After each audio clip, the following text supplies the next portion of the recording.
Ahora mismo estoy en Konya, concretamente estoy en el Museo Mevlana. Konya, muchas veces la gente dice que no tiene nada. No se equivocan, pero Konya es importante en el contexto histórico. Konya fue la capital del sultanato de Rum, que estaba gobernado por una dinastía seilúcida. El caso es que los Seljuks es un pueblo túrquico proveniente de Asia Central que se cree que son los antepasados directos de los turcos. Durante el sultanato de Rum, los carabasares florecieron aquí en esta región. Y es que toda esta región, una vez, formó parte de la Ruta de la Seda.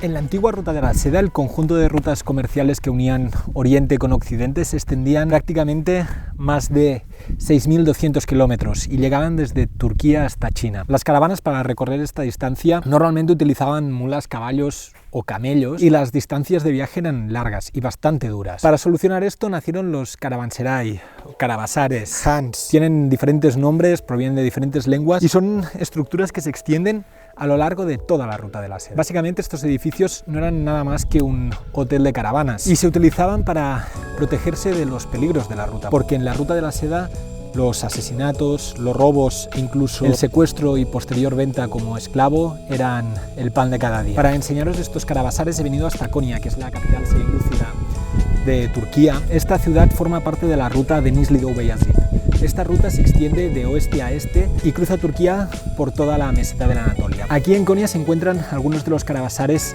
más bien conservados de la región. Concretamente detrás mío se encuentra un carabasar seilúcida que data del siglo XIII. Los caravanserais fueron construidos a lo largo de 8 siglos y se pueden encontrar caravanserais que van desde el siglo XII prácticamente hasta finales del siglo XIX. Con la aparición del mundo moderno y la invención de nuevas tecnologías como el motor de combustión o la apertura de nuevas rutas comerciales, la Ruta de la Seda empezó a entrar en declive y las rutas de caravanas dejaron de ser importantes como lo habían sido siglos atrás. Algunos de los caravanserais ahora mismo son ruinas en medio de la estepa, otros, como el que tengo detrás mío, son alojamientos turísticos y hay muy pocos que aún conserven su función original. Lo que está claro es que los caravanserais pueblan los paisajes de la antigua Ruta de la Seda.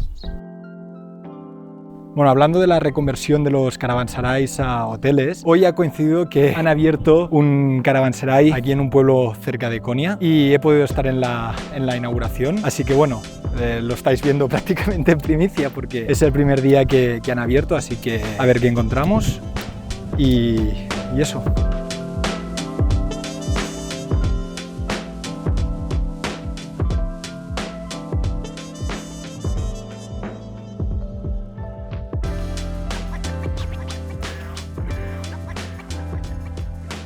La arquitectura de los carabasares está estandarizada. Prácticamente todos los carabasares siguen la misma línea arquitectónica. Son edificios cuadrangulares o rectangulares que constan de un amplio patio central. A un lado hay una serie de habitaciones, normalmente eran almacenes o cocina, y en el otro lado normalmente había los establos donde los animales se cambiaban o descansaban. Este concretamente no lo tiene, pero a veces los carabasares también disponían de un piso superior donde había las habitaciones de los comerciantes. Lo más curioso de todo es que todas las aperturas del carabasar dan hacia el patio interior, es decir, hay muy pocas oberturas que den al exterior.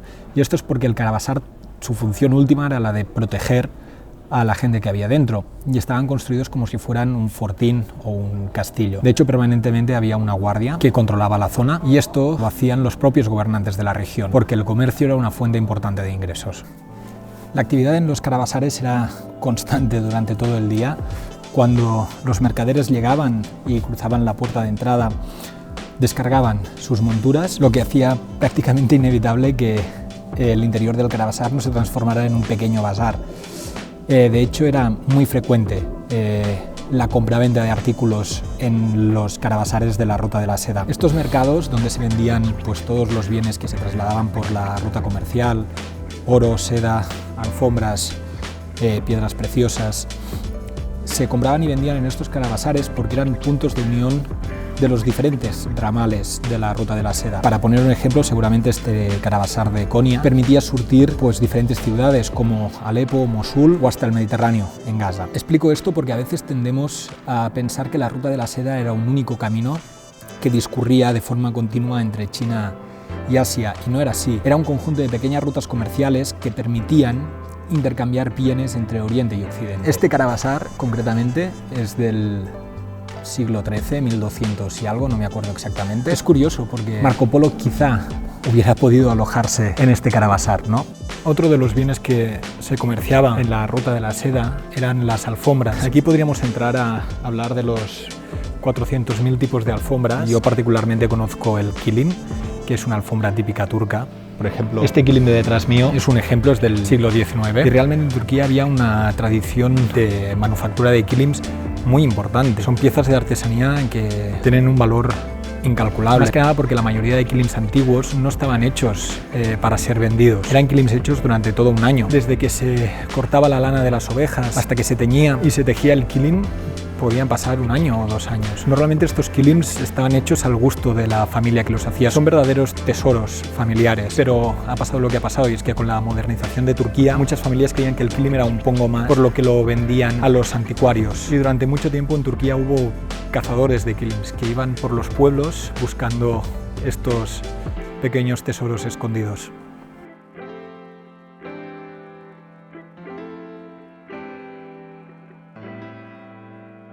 Y además, durante la época seilúcida, Konya desarrolló mucho tanto la arquitectura como el arte, tanto en madera como bronce como en mosaicos. Quizá el ejemplo más clásico era el Inci Minare, pero está cerrado. Intentaré dejaros un par de planos de lo que he podido encontrar, pero no ha sido mucho. En el Inci Minare es una lástima que no podamos verlo, pero realmente hay una representación importante del arte seilúcida. Y ese arte es curioso porque tiene muchas influencias de Asia Central. Patrones geométricos, formas de animales, el propio dibujo de los personajes. Otro de los edificios más importantes y representativos de Konya es el Museo Mevlana. Aquí en Konya es donde murió el fundador de la secta sufí de los derviches, que son los giróvagos, los tíos estos que bailan dando vueltas. Lo curioso de esta secta es que se fundó en el siglo XIII, pero es que a día de hoy sigue activa, a pesar incluso de la represión durante el inicio del periodo republicano. Y es que esta secta tuvo un papel destacadísimo durante el Imperio Otomano y muchos sultanes formaban parte de esta secta religiosa.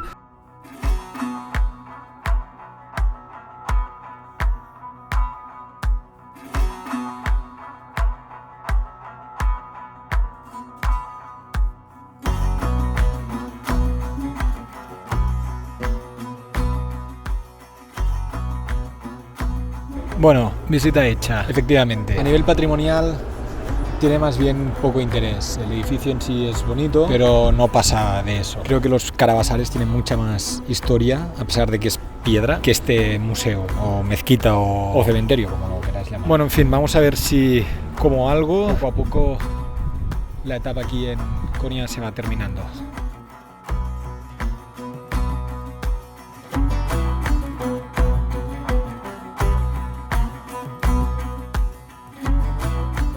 Creo que no podría ser un mejor punto para cerrar el vídeo. Aquí empieza mi viaje, aquí empieza lo que realmente me he estado preparando durante estos meses en Turquía. Siempre tuve la brújula puesta hacia Oriente. Y ahora, igual que Marco Polo hace siglos, yo empiezo mi viaje. Intentaré cruzar estas tierras, muchas veces empapadas de leyenda, el hogar de los nómadas, también de los bárbaros que asolaron Europa, llegando hasta las puertas de Viena. Una tierra de mires y de califas, pero también de khans. Unas tierras que han unido Oriente y Occidente durante siglos y que ahora son algunos de los países más desconocidos del mundo. Aquí empieza mi viaje. Bienvenidos a la Ruta de la Seda.